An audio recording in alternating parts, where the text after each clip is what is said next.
내일 모레면 우리 한민족의 고유의 명절 설날입니다. 우리 설날을 맞이해서 우리 옆 사람들에게 인사합시다. 새해 복 많이 받으세요. 새해 복 많이 받으세요.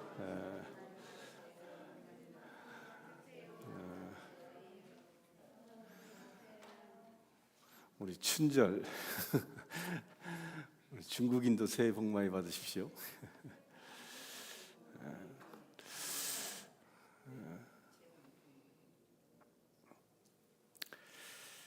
우리는 새해가 되면 새로운 달력을 넘기게 되지요. 그런데 우리가 살아가는 우리 인생은 달력을 넘긴다고 해서 결코 새로워지지 않습니다. 달력은 새 달력인데 내 인생은 달라지지 않습니다.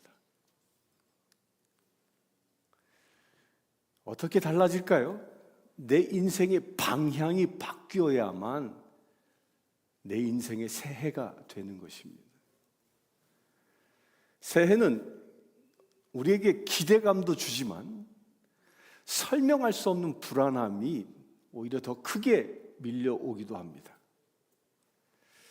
오늘 본문은 그 알 수 없는 내일을 향해 걸어가는 우리에게 하나님의 지도가 어떻게 내 인생을 통해서 완성되는지를 보여주고 있습니다. 사랑하는 성도 여러분, 설교에 앞서 한 선장의 이야기를 들려드립니다. 어느 노련한 배 그 선장이 안개가 자욱한 밤바다를 항해하고 있었습니다. 근데 저 멀리에 불빛이 깜빡깜빡 보이는 겁니다. 이대로 가다가는 충돌하게 생겼습니다. 그래서 이 선장은 충돌을 직감하고 급히 신호를 보냅니다. 충돌 위험이 있으니 항로를 남쪽으로 10도 돌리시오라고 상대 불빛을 향하여 얘기했습니다. 그러자 그 불빛에서 즉각적인 답신이 왔습니다. 내가 아니라 당신이 북쪽으로 10도 돌리시오라고 역으로 신호가 왔습니다. 그 신호를 받은 이 30년 경력의 이 베테랑 이 선장은 은근히 자존심이 확 상해버렸습니다. 그래서 더 큰 권위 있는 어조로 또 신호를 보냅니다. 나는 30년 경력의 선장이며 내가 타고 있는 이 배는 대형 군함이다. 그러니 당신이 즉시 항로를 변경하라. 강력하게 얘기했습니다. 그때 상대에게로부터 돌아오는 짧은 한마디가 있었습니다. 나는 등대다. 사랑하는 성도 여러분, 군함이 아무리 커도요 등대를 움직일 수는 없습니다. 등대는 움직이지 않습니다. 따라서 등대는 설득의 대상이 되지 않습니다. 등대는 논쟁도 하지 않습니다. 그저 등대는 빛을 비추어 줄 뿐입니다. 그러기에 살고 싶으면 내가 방향을 바꿔야 한다는 것입니다. 오늘 본문의 요셉이 딱 그와 같습니다. 그는 베들레헴에서 정착해 살려고 했었습니다. 그러나 한밤중에 그의 항로를 애굽으로 돌리십니다. 이것은 좌절이 아니라 구원의 항로를 곧 수정한 것입니다. 항로를 수정한 것입니다. 오늘 말씀을 통해서 내 항로가 꺾이는 그런 위기 속에서 어떻게 하나님의 구원의 지도가 내 삶에 완성되어지는지를 함께 나누어 보고자 합니다.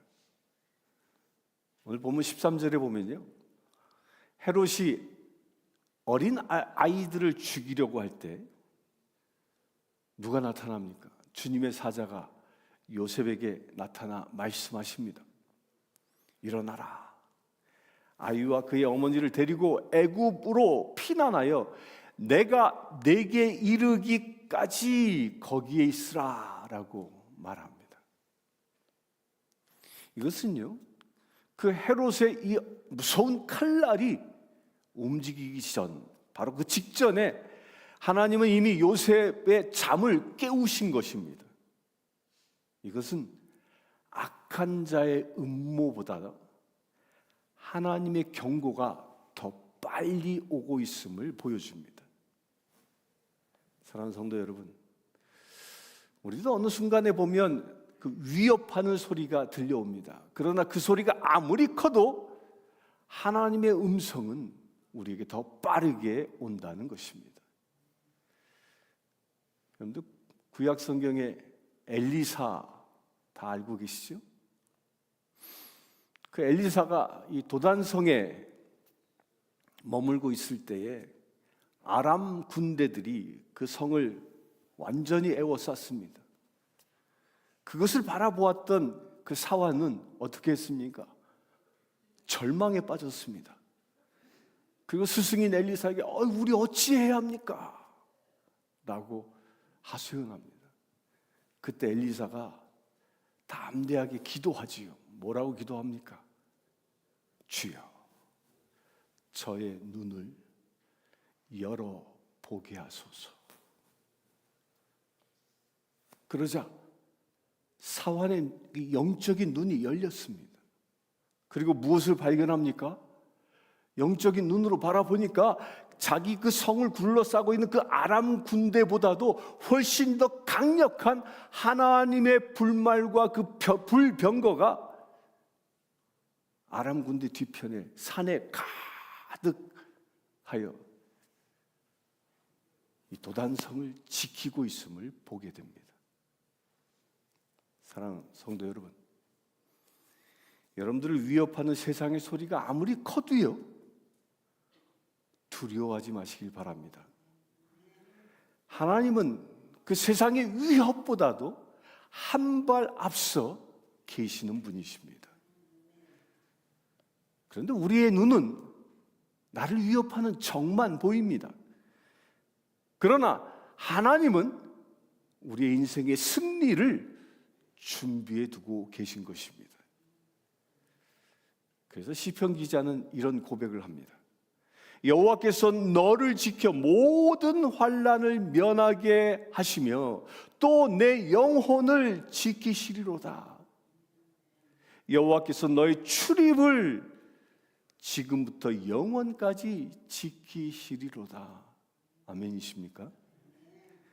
내 항로를 꺾으시는 하나님의 손길이 우리를 좌초시키는 것이 아니라 오히려 보이지 않는 그 암초, 헤롯과 같은 그런 암초로부터 우리를 보호하시는 그 사랑의 간섭인 것입니다. 사랑하는 성도 여러분, 위기는 언제나 우리를 덮치려 합니다. 그러나 하나님은 변치 아니하시고 우리를 보호하고 계시다는 겁니다. 여러분들의 도단성은 어디입니까? 요셉은 갓난 아기와 그 마리아 산모를 데리고 수백 마일 떨어진 어디로 가지요? 애굽으로 갑니다. 그 길은 인간적으로 보면 야반도주와 같은 비참한 도망이었습니다. 하지만 15절은 이 사건을 전혀 다르게 해석하고 있습니다. 애굽으로부터 내 아들을 불렀다 함을 이루려 하심이라. 인간적으로 보면 이 요셉의 그 도망은 비참한 도망의 길이었지만 하나님 보시기엔 그것이 무엇이라고요? 구약 예언의 성취라는 것입니다. 하나님은 이 피난길을 통해서 호세아서 11장 1절에 그 예언을 성취하고 계신 것입니다. 우리가 겪는 원치 않는 이동, 또 낯선 환경은 실패가 아니라는 것입니다. 하나님의 예언이 우리의 삶에 새겨지는 과정일 수 있다는 것입니다. 여러분들 구약 성경에 꿈쟁이 그러면 누가 생각납니까? 누가 생각나죠? 꿈쟁이 그럼 누구죠? 요셉. 네. 오늘 주인공과 동명이인입니다. 그가 애굽으로 팔려갈 때 그 길이, 그 팔려가는 그 길이 총리가 되는 길이라고 아무도 생각하지 않았습니다. 본인조차도.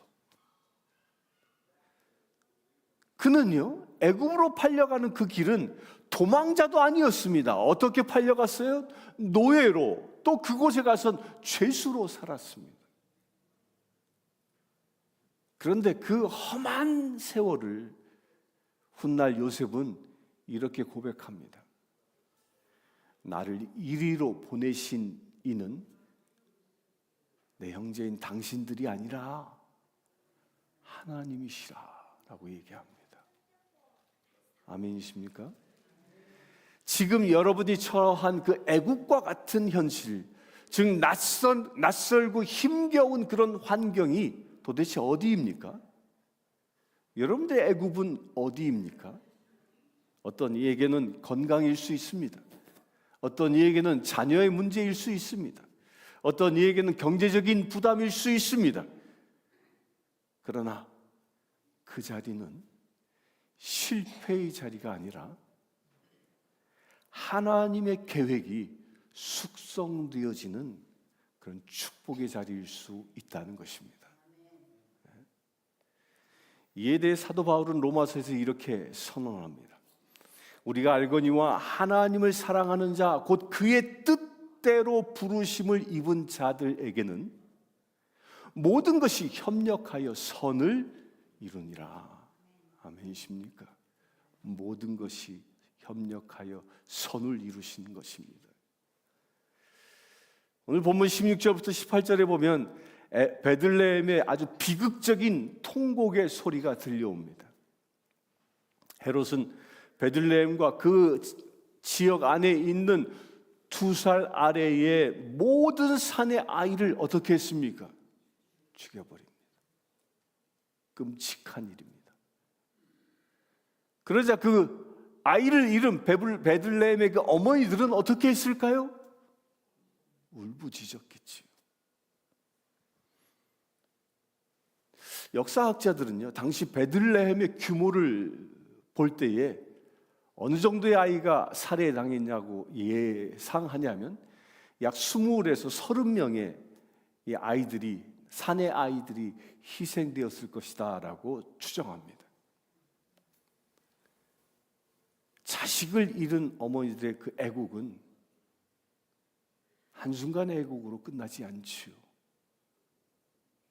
온 동네를 애국의 소리로 가득 채웠을 것입니다.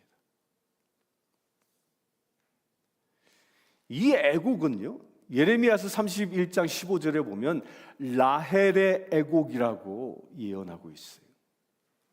이는 이스라엘의 고통 속에서 하나님과 함께 계심을 예언하고 있는 것입니다. 하나님은 그 통곡의 자리에서 라헬처럼 울고 계시다라는 그 예언인 것입니다. 사랑하는 성도 여러분, 성경은요, 고통받는 것을 없애지 않습니다. 눈물 짓는 것을 덮어버리지 않습니다.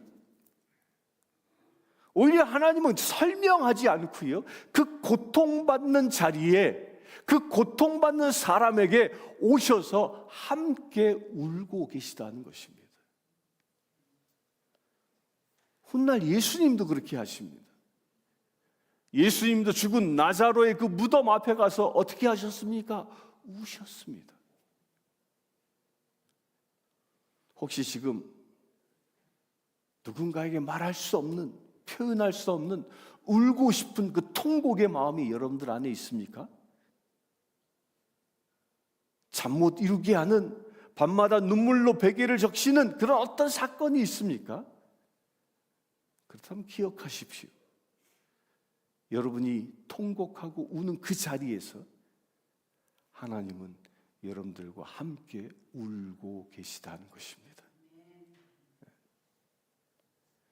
그러나 그 통곡은요, 역사의 마지막 문장이 아닙니다. 통곡으로 끝나지 않는다는 거예요. 헤롯이 죽자 하나님은 다시 요셉을 인도하시죠. 이번에는 유대가 아닌 베들레헴이 아니라 어디로 가게 합니까? 갈릴리 나자렛으로 인도하십니다. 당시 나자렛은요, 변방이었습니다. 유대의 변방 지역이에요. 그래서 사람들은 그 동네를 무시했습니다. 촌구석이라 무시했습니다. 오늘 23절의 말씀에 보면 나자렛 사람이라 칭하리라 하심을 이루려 함이더라 라고 말씀합니다. 그런데 이 말씀은요, 그대로 성경에 있지 않습니다. 이 말씀은요, 이사야서 11장 1절에 보면 네체르라는 말이 나오는데, 이 네체르라는 말은 무슨 뜻이냐면 나뭇가지란 뜻이에요. 브론치란 뜻이에요. 그냥. 근데 이게 의역을 하면 뭐라고 의역을 하냐면 멸시받는 자로 의역되어지는 단어입니다. 바로 이 네체르라는 이 단어를 이 마태복음 기자는요, 나자렛이라는 지명과 연관해서 해석하고 있는 것입니다.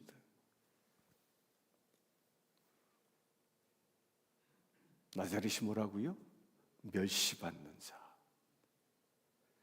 그러나 하나님은 그 멸시받는 변방의 작은 도시였던 그곳에서 메시아를 성장하게 하신다는 거예요.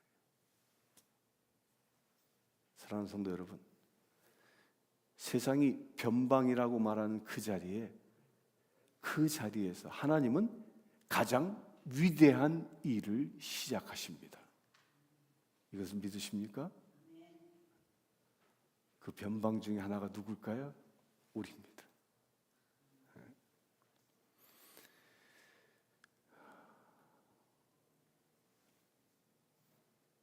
남편과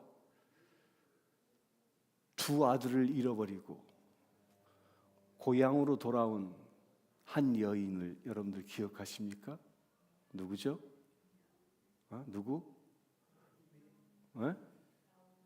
나오미. 기근을 피해서 갔다가 남편도 잃고 아들들도 잃고 그냥 며느리 하나 데리고 돌아왔습니다. 나오미. 그녀의 인생은요, 아기들을 잃어버려 통곡하는 그 베들레헴의 그 여인들과 같은 것이었습니다. 오히려 더하죠. 남편과 아들 둘, 셋을 잃었으니. 그러나 하나님은요, 그녀의 며느리인 롯을 통해서 보아스를 만나게 하십니다. 그리고 그녀의 그 텅 빈 품에 오벳이라는 손주를 안겨주십니다. 그리고 그 가문에서 다윗이라는 위대한 왕이 태어나고요. 또 그 가문에서 예수 그리스도가 태어나게 하십니다.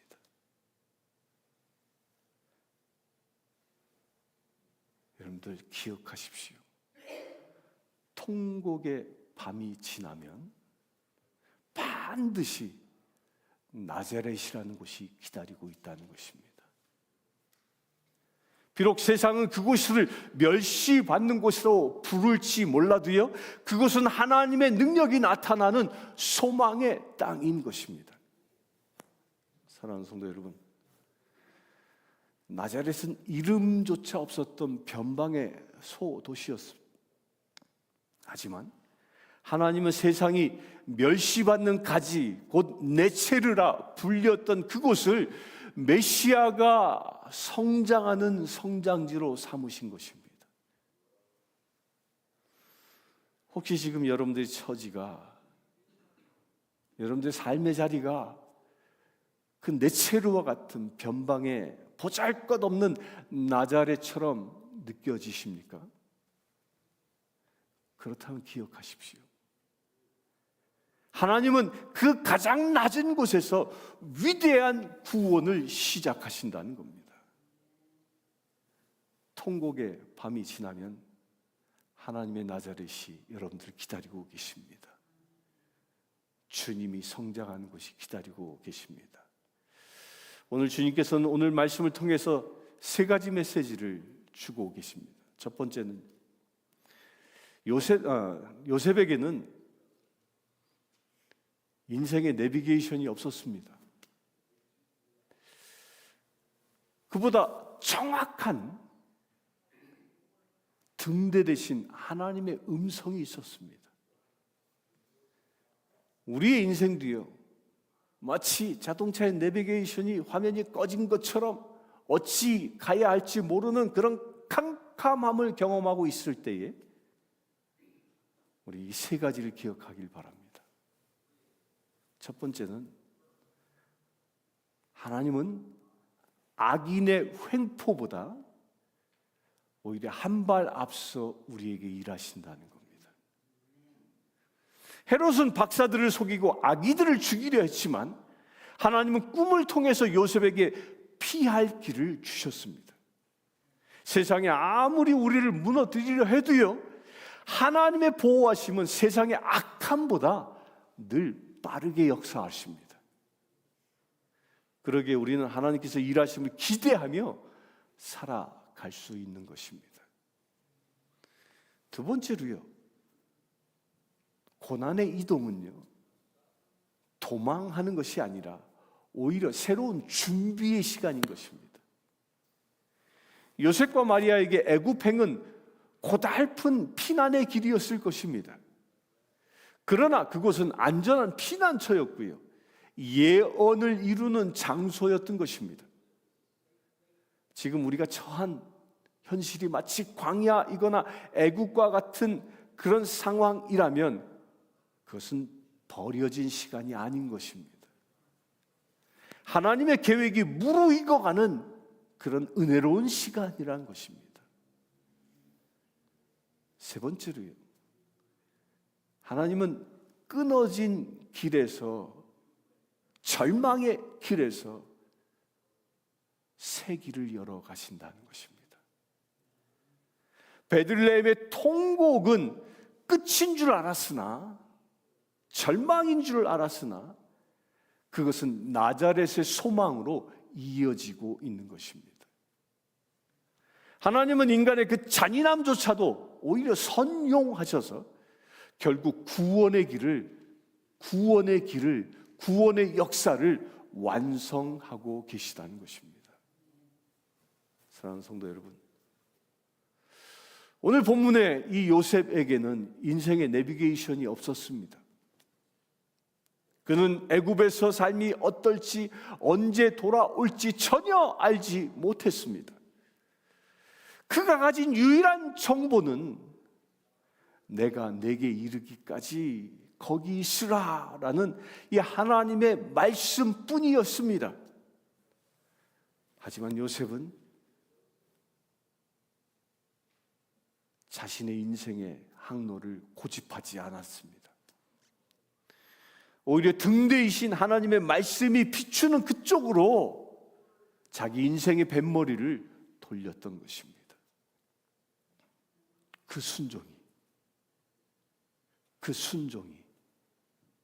순종이 아기 예수를 살렸고요, 그 순종으로 인하여 인류 구원의 역사가 이어지게 된 것입니다. 사랑하는 성도 여러분, 지금 여러분들의 인생이 마치 안개가 자욱한 것처럼 느껴집니까? 내 계획과는 다른 방향으로 삶이 흘러가고 있어서 혹시 불안해 하십니까? 그렇다면 내 인생의 항로를 꺾으시는 하나님은요, 여러분들을 파선시키는 분이 아니시라는 것입니다. 보이지 않는 위험으로부터 우리를 보호하시고 결국 나자렛이라는 그 소망의 항구로 우리를 인도하시는 등대와 같은 분이신 것입니다. 등대는 움직이지 않습니다. 등대는 오직 빛을 비출 뿐입니다. 움직여야 할 쪽은 오히려 배입니다. 내 인생의 배. 혹시 지금 하나님이 여러분들의 항로를 변경하고 계십니까? 그것은 파선의 길이 아닙니다.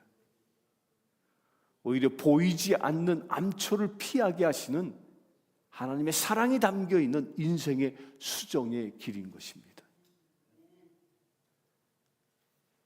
위기는 길이 사라지는 순간이 아니라 하나님의 지도가 완성되어지는 그런 순간일 수 있는 것입니다. 위기를 통하여 하나님의 계획이 오히려 완성되어진다는 것입니다. 오늘 이 예배 중에 하나님께서 내 인생의 항로를 하나님께 다 맡기고 싶은 분, 그런 분이 계십니까? 여러분들 인생의 항로를 하나님께 맡기고 싶으시다면 아멘 하시길 바랍니다. 이번 한 주간 내 경험의 지도를 내려놓고요, 오직 등대 대신 그 하나님의 빛을 따라서 담대히 내 인생의 방향을 바꾸시는 그런 성도님들 되시길 주님의 이름으로 축원합니다. 함께 기도하겠습니다. 주 아버지 하나님 감사합니다. 아버지 하나님, 우리의 인생의 항로 가운데 늘 등대의 빛으로 말씀으로 우리를 인도하여 주시네 감사합니다. 아버지 하나님, 그래야 말씀에 순종하며 나아갈 때에 우리의 인생을 통하여 하나님의 구원의 역사가 이루어짐을 알게 하심을 감사합니다. 아버지 하나님, 고난과 역경이 있을지라도 주께서 나와 함께 하신다는 그 믿음으로 날마다 살아가는 우리 되어지기를 원합니다. 주여 축복하여 주시옵소서. 요셉을 인도하여 예수 그리스도의 구원의 길을 준비하신 것처럼 우리의 인생의 길을 인도하셔서 하나님의 나라를 완성케 하여 주시옵소서. 우리 주 예수 그리스도의 이름으로 기도드리옵나이다. 오늘 다 함께 일어나 370장 성령 찬송 드리겠습니다.